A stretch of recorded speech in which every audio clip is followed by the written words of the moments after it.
আমি যখন ফুড সেক্টরে হচ্ছে নিজের ক্যারিয়ার বিল্ড আপ বা শেখার জন্য যখন চিন্তাভাবনা করেছিলাম, তখন আমি আমার প্রাক্তন হচ্ছে যারা উদ্যোক্তা আছে, যারা এখান থেকে ক্লাস করেছেন, প্লাস আমি যারা যখন অনলাইন ক্লাস করেছি, তো তখন আমার মেন্টর যারা ছিলেন এবং অনেকের কাছে এই সেক্টরে যারা আছে তাদের সবার কাছ থেকে শুনেছি যে কোথা থেকে করেছেন এবং আমি কোথায় গেলে আমার জন্য ভালো হবে। তো তারা সবাই এক কথায় বলেছে ইয়েস, ইয়েস, ইয়েস।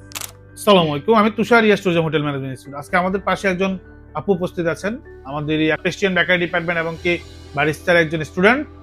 আপুর পরিচয় শুনবো, যদিও আপু একজন সরকারি চাকরিজীবী প্লাস হচ্ছে যে একজন উদ্যোক্তা। সবচেয়ে বড় পরিচয় হচ্ছে যে উনি একজন উদ্যোক্তা। সো আপু কেমন আছেন? আসসালামু আলাইকুম ভাইয়া। আমি আলহামদুলিল্লাহ ভালো আছি। আমি জান্নাত সুমি। আমি রংপুর থেকে এসেছি। ক্যারিয়ার বিল্ড আপের ক্ষেত্রে আপনি ইনস্টিটিউটকে কতটুকু গুরুত্ব দিবেন? একজন যারা আসলে ক্যারিয়ার বিল্ড আপ করতে যাচ্ছে, ইনস্টিটিউটকে চুজ করা কতটুকু গুরুত্বপূর্ণ বলে আপনি মনে করেন? আচ্ছা, প্রাতিষ্ঠানিক সার্টিফিকেট যেমন আমরা এসএসসি, ইন্টার অন্যান্য সার্টিফিকেট যতটা আমাদের জন্য একাডেমিক সার্টিফিকেট গুরুত্বপূর্ণ, আমি মনে করি ইনস্টিটিউটের সার্টিফিকেটও ততটাই গুরুত্বপূর্ণ। আপনি হয়তো বাহিরে অনলাইন বা অফলাইন অনেক ক্লাস করবেন, কিন্তু সেখানে কিন্তু আপনার সার্টিফিকেট পাবেন না। সার্টিফিকেটের গুরুত্ব হচ্ছে আপনি যখন কর্মক্ষেত্রে যাবেন বা আপনার নিজের একটা স্বীকৃতিতে কোথাও যাবেন, তখন এটা কিন্তু বিশাল একটা ব্যাপক একটা গুরুত্ব বহন করবে। ওকে, গুড। তার মানে আমরা বলতে যাচ্ছি, আপনি যতই অনলাইন কোর্স করুন বা হচ্ছে যে দুই একদিনের কোর্স করুন, অবশ্যই প্রাতিষ্ঠানিক একটা শিক্ষার সার্টিফিকেশনের গুরুত্বটা খুবই অন্যরকম, গুরুত্বপূর্ণ। অবশ্যই। তো আমি আপনার সাথে কথা বলে একটু আগে শুনেছিলাম যে আপনার মেন্টর যারা আছে সবাই শুধু আপনি বলতেছিলেন যে yes, yes, yes. So yes এর এই কিভাবে আপনি ইয়েস কে পেয়েছেন? আমি হচ্ছে করোনাকালীন সময়ের পর থেকে চাকরি যখন আমাদের অফিস অফ ছিল, তো তখন থেকে আমি চিন্তা করছিলাম যে আ আমি এখন এই অফ টাইম সময়টা বা আমার যে অফিস এখন বন্ধ, আমি এই সময়টা কিভাবে কাজে লাগাবো? যে আমার ছোট থেকে ফুডের প্রতি আমার খুবই হচ্ছে আসক্তি আরকি বলতে পারেন। তো তখন থেকে আমি ৪-৫ বছর আমি কেক এবং অন্যান্য ফুড নিয়ে কাজ করেছি। তো সেই থেকে আমার হচ্ছে ইচ্ছা ছিল যাতে আমি একটা ইনস্টিটিউট থেকে ক্লাস করি। কারণ এখানে যে আমাদের কারিকুলাম যেটা আছে, আমি আগে ভিজিট করেছি ভর্তি হওয়ার আগে। দেখেছি তাদের হচ্ছে ক্লাসের পরিবেশ, তারপর হচ্ছে তাদের আন্তর্জাতিক মানের হচ্ছে কারিকুলাম, প্লাস আমাদের এখানে দীর্ঘদিনের অভিজ্ঞ শেফরা আছেন। তো সব মিলায় আমার মনে হয়েছে যে বেস্ট হচ্ছে ইনস্টিটিউট হচ্ছে ইয়াস। ওকে। সো আপনার তো একটা মজার ঘটনা আছে, আপনি অনলাইনে যখন কোর্স করতেন আপনার মেন্টররা সবাই বলতো যে আপনি ইয়েসে চলে যান, ইয়েসে চলে যান। ওই দিক থেকে আপনি কিভাবে দেখছেন জিনিসটা? নিঃসন্দেহে এটা হচ্ছে আপনাকে তো কেউ ধরে বেঁধে আসলে কোথাও কোনো ভালো কিছু বলতে পারবে না। কারণ যেখানে মন থেকে যদি আপনার কোথাও ভালো না লাগে, তো মানুষ বলে কিন্তু এটা করতে পারবে না। তো তারা যখন বলেছে বা তারা প্রিভিয়াস এখান থেকে ক্লাস করেছে, অবশ্যই এখানে ভালো কিছু শিখেছে বিধায় কিন্তু তারা এখন দেশের একজন নামকরা শেফ হয়েছে বা উদ্যোক্তা হয়েছেন। তো সেই থেকে তাদের আমি শুধু একজনকে আসলে দেখিনি বা শুনিনি, আমি অনেকের কাছে এটা শুনেছি। তারা মোটামুটি ভালো পর্যায়ে আছে। উনাদের কাছ থেকে শিখে মানে শুনে প্লাস হচ্ছে আমি এখানে ভিজিট করার পর মনে হয়েছে যে এটা আমার জন্য একটা পারফেক্ট ঠিক ওকে। আছে। সো এখন কেমন লাগছে যে ইএস এর কারিকুলাম আপনার সামনে দিয়ে তো ইন্টার্নশিপে যাচ্ছে, অনেকেই জব জি, প্লেসমেন্টে যাচ্ছে, জি। বা হচ্ছে যারা ট্রেনার ছিল বা হ্যান্ড প্র্যাকটিস সিস্টেম সব মিলিয়ে কেমন লাগছে আপনার?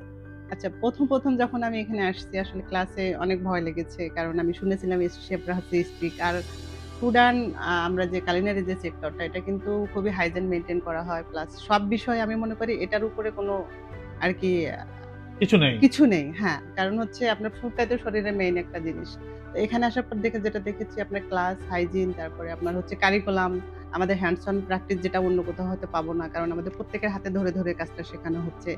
আমাদের শুধু বই বা থিওরিতে আমরা সীমাবদ্ধ নাই। হ্যাঁ, অনেকেই যে বলতো, অনেকেই বলে আমাদেরকে, আমরা একটা কোশ্চেন পাই মানে যখন কলটা রিসিভ করি আর কি, যে জি, কয়টা আইটেম শিখাবেন? জি। ওই দিক থেকে আপনি কিভাবে দেখছেন আসলে? কুকিং এর বেসিক থেকে স্টার্ট করা উচিত নাকি আইটেম থেকে শুরু করা উচিত? না। শুধু আইটেম আমরা রেসিপি চাইলে কিন্তু ইন্টারনেট থেকে অনেক জায়গা থেকে সার্চ করে পাবো। কারণ রেসিপির তো অভাব নেই। কিন্তু আপনার থিওরি থেকে ১ম থেকে শুরু করার যে বিষয়টা যে আপনি একটা শেফ কোড করবেন, আপনাকে কিভাবে আপনার একটা হচ্ছে কিচেন আপনি সামলাবেন। A to Z আমাদের এখানে শুধু রেসিপি না। আপনি একজন এজ এ শেফ হিসাবে আপনি কেমনে রেস্টুরেন্টে কাজ করবেন এটাও কিন্তু এখানে শেখানো হচ্ছে। সো তার মানে আপনি বলতে চাচ্ছেন যে যারা এখানে মেন্টর আছেন, এনভায়রনমেন্ট থেকে শুরু করে ফ্যাকাল্টি থেকে শুরু করে জি। সবাই যথেষ্ট পরিমাণে আপনাদেরকে সহযোগিতা করতেছে। আমি মানে একদম 100% তো সবকিছু হয় না। 99% সৃষ্টি করতে শুধু একমাত্র 100%। বাকি 99% আমি এখানে এসে মনে করছি যে আমার সময়, আমার যে হচ্ছে ধৈর্য, আমার যে টাকা কোনো কিছু ওয়েস্ট হচ্ছে না। এই যে আপনি বৃহস্পতিবারে আসেন, আমি অফিস করে বৃহস্পতিবার নাইটে উঠি, এসে শুক্রবার শনিবার ক্লাস করে আবার ব্যাক করে রবিবারে অফিস করি। বাহ! এই যে রংপুর থেকে ঢাকায় এই জার্নিটা, এই মনে করেন এই জার্নিটা এখন কি কাজে লাগতেছে মনে করেন আপনি? মানে শরীরের উপর তো প্রেশার পড়ছে অবশ্যই। কিন্তু দিন শেষে যখন আমি একটা ভালো রেজাল্ট পাচ্ছি, ভালো কিছু শিখতে পাচ্ছি, আমি কিন্তু দিন শেষে ক্লান্ত হচ্ছি না। হাসি মুখেই ব্যাক করছি। কারণ আমি দারুণ কিছু একটা পাচ্ছি। আমি জি। ভবিষ্যতে ইনশাআল্লাহ আমি এটা শিখে গিয়ে নিজের জীবনেতে কাজে লাগাবো। প্লাস হচ্ছে আমি আমার সঙ্গে যারা ইনভলভ হবে বা হচ্ছে তাদেরকেও বেস্ট একটা কিছু দিতে পারবো। Thank you so much. যারা উদ্যোক্তা হতে চাচ্ছে বা হচ্ছে যে একটা শ্রেণীর লোক আবার দেখতেছি আমরা স্টুডেন্ট যারা আছে তারা হচ্ছে দেশের বাইরে গিয়ে স্টাডি করতে যাচ্ছে। জি, বা আপনার যে রংপুর, আপনার উপশহর বা শহর, জি। তাদের উদ্দেশ্যে কি বলবেন যারা উদ্যোক্তা হতে চাচ্ছে? এখানে এসে মজার বিষয়টা দেখলাম কি যে অনেক ইনস্টিটিউটে হয়তোবা সার্টিফিকেট দেওয়ার পরেই ইনস্টিটিউটের সাথে সম্পর্কটা শেষ হয়ে যায়। তো আমি এখানে কোর্স চলাকালীনই দেখছি যে হচ্ছে অনেকে ইন্টার্নশিপে চলে যাচ্ছে, অনেকে জব প্লেসে আপনারা যেটা ব্যবস্থা করে দিচ্ছেন। কারণ একটা স্টুডেন্ট যদি ঢাকাতে সার্ভাইভ করতে যায় তার টাকাটা লাগে। তো তখন কাজের পাশাপাশি তারা যখন এখানে ক্লাসের পাশাপাশি যখন চাকরিতে জয়েন করবে ওই অর্থনৈতিক চিন্তাটা থাকছে না। যেটা কিন্তু যথেষ্ট সুযোগ আপনারা করে দিচ্ছেন। যেটা আমাকে মুগ্ধ করেছে। প্লাস হচ্ছে যদি যারা উদ্যোক্তা হতে চায় বা বিদেশে যেতে চায় তাদের তো অবশ্যই স্কিল ডেভেলপ না করলে কোনো বিকল্প কোনো কিছু কিছু নাই। নাই। না, ইয়েস সেটা কিন্তু একদম 100% করে দিচ্ছে। সো আসলে আমরা আপুকে দিয়ে অনেক কিছু শিখতে পারি। একজন জব হোল্ডার, সরকারি গভর্নমেন্ট জব হোল্ডার, আবার আরেকটা পরিচয় হচ্ছে একজন উদ্যোক্তা। তো যারা এই সেক্টরে ক্যারিয়ার বিল্ড আপ করতে যাচ্ছেন একটা কথাই বলবো, সেই শুধু রংপুর থেকে ঢাকায় এসে কোর্স করা এটা কিন্তু সো টাফ।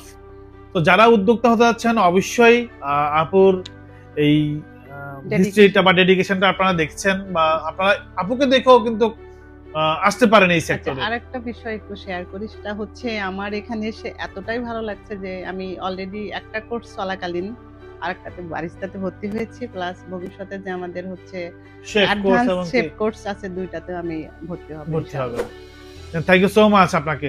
এতক্ষণ যেটা বলছিলাম যে অবশ্যই আপনারা আপু দেখেও এই সেক্টরে ইনভলভ হতে পারেন। সো সবার জন্য ইয়েস সবসময় উন্মুক্ত থাকে।